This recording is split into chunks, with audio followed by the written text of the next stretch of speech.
Fala pessoal, aqui é o Felipe Luiz e eu gostaria de comunicar a vocês que eu estou me retirando do futebol profissional. Chega a emocionar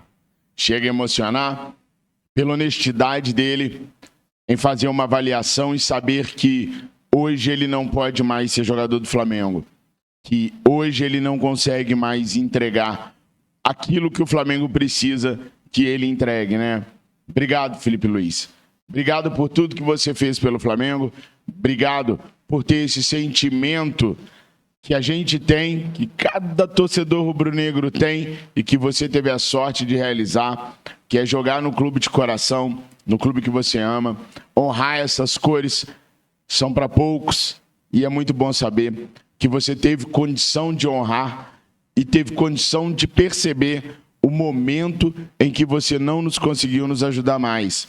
É importante também destacar na fala do Felipe Luiz, pessoal, uma certa incompetência da nossa diretoria, porque o Felipe diz que esse ano teve muitos problemas físicos e muita dificuldade de entrar em campo e de lutar pela posição de titular do Flamengo. Se o Felipe Luiz tem essa consciência, o que impedia a diretoria de ter também? Porque a diretoria também não percebeu isso e já nos trouxe um lateral esquerdo para esse ano de 2023, né? Pois é. Obrigado, Felipe. Obrigado por todo o carinho que você tem pelo Flamengo. Obrigado por tudo que você fez pelo Flamengo. Que a sua caminhada siga aí repleta de muito sucesso, porque ela vai continuar sendo no Flamengo.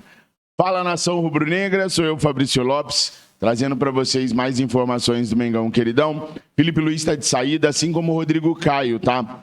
Ambos farão seu último jogo à frente da nação rubro-negra neste domingo às 16 horas no Maracanã contra a equipe do Cuiabá. O Felipe está encerrando a carreira como jogador de futebol, mas não vai sair do Flamengo.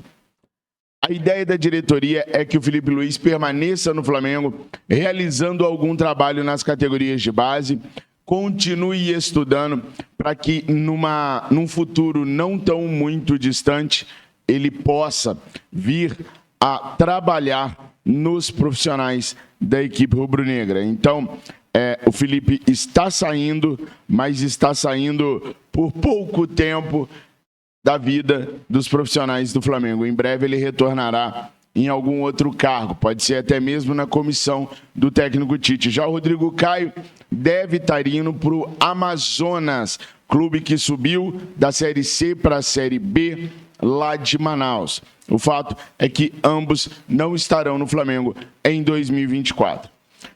Bom, o Flamengo joga neste domingo às 16 horas contra o Cuiabá no Maracanã e o Grêmio ontem venceu o Goiás.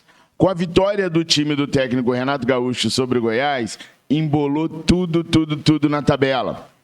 O Palmeiras está distante com 66 pontos, mas Botafogo, Atlético Mineiro, Flamengo tem 63 pontos e agora o Grêmio tem 62. O Clube Gaúcho tem Vasco e Fluminense nas próximas 2 rodadas do certame nacional. Também são as 2 últimas rodadas. Então os caras vão pegar Vasco e Fluminense. Já o Flamengo na 4ª colocação enfrenta Cuiabá e São Paulo. O Atlético Mineiro, 3º colocado, enfrenta São Paulo e Bahia. E o Botafogo, por hora, 2º colocado, enfrenta Cruzeiro e Inter. Flamengo, Atlético e Botafogo não podem se dar ao luxo de perder. Não podem se dar ao luxo de escorregar. Qualquer uma dessas equipes que escorregar, se o Grêmio não escorregar junto, o Grêmio toma a vaga. Se o Flamengo escorregar contra Cuiabá ou contra São Paulo, pode ver o 4º lugar ameaçado pelo Grêmio. Já está ameaçado agora. Se não vencer, pode ser ultrapassado pelo Grêmio. O mesmo valendo para Atlético e Botafogo. Então se engana você se acha que o jogo deste domingo é apenas um jogo de despedida por conta das saídas de Felipe Luiz e Rodrigo Caio. Não é não. Apesar da diretoria rubro-negra já ter planejado o orçamento para a Libertadores e os valores desse orçamento não mudarem por conta de uma pré-Libertadores, o planejamento pode mudar. Como eu falei com vocês em detalhes no vídeo que eu fiz ontem para o Verdade Vermelho e Preto sobre o orçamento e como a engrenagem funciona, a única coisa que vai mudar é a logística por conta das contratações. Porque se a gente for direto para a fase de grupos da Libertadores, o Flamengo vai poder negociar com mais tempo. Quando você tem mais tempo, você negocia por melhores valores, você negocia por melhores formas de pagamento. Quando você está apertado, você tem que fazer aquilo que você pode fazer pela pressa que a situação demanda. E aí, as negociações nem sempre são as melhores ou não podem se arrastar. O Flamengo gosta de arrastar as negociações para poder minar o clube com o qual está negociando e, então, conseguir valores melhores. Se a gente for para a pré-Libertadores, por exemplo, como a temporada começaria mais cedo para nós, o Flamengo não poderia deixar as negociações se arrastarem tanto. As famosas novelas teriam que virar minisséries. E aí, o Flamengo poderia desistir de alguns nomes para ir atrás de outros. Algumas pessoas têm me perguntado assim, Fabrício, mas só existe o Nicolás, só existe o Wendel, só existe o Claudinho? Não, pessoal, não é só esses jogadores, não.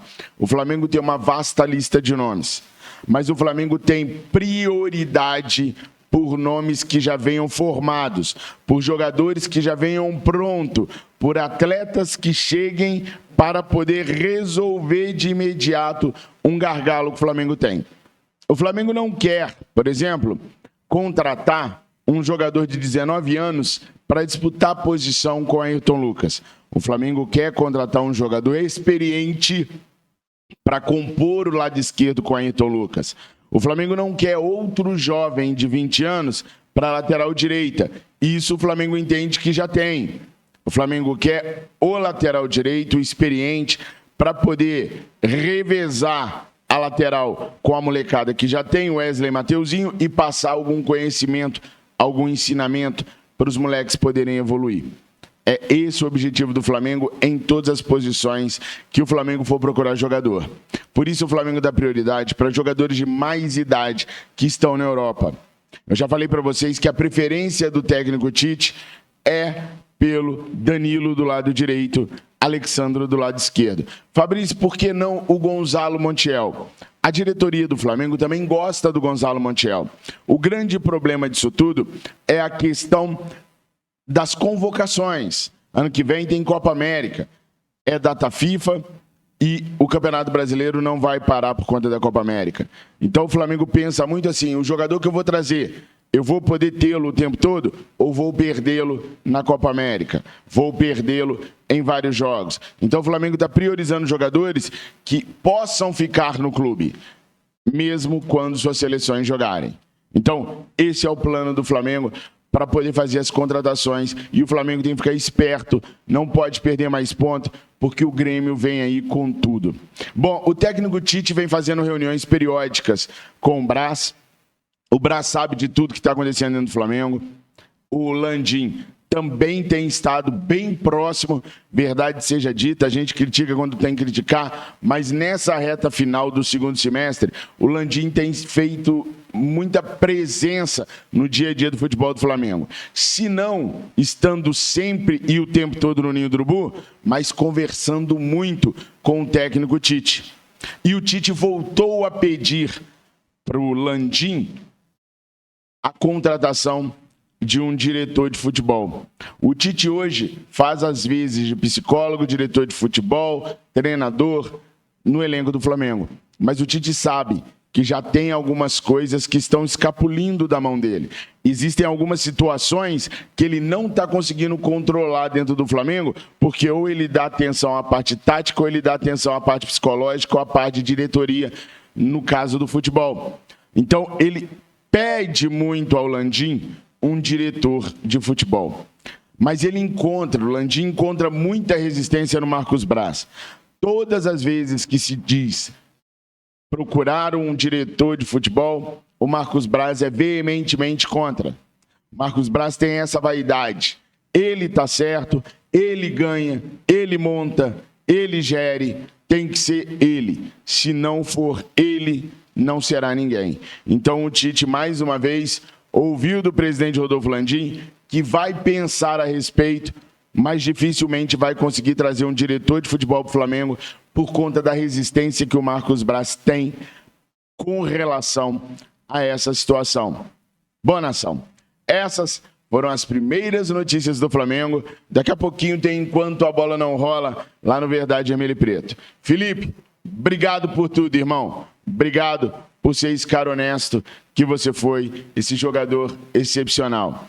Vamos esperar que o Flamengo tome as decisões corretas, que o Flamengo consiga fazer as contratações o mais rápido possível para que a gente tenha um 2024 bem diferente de 2023.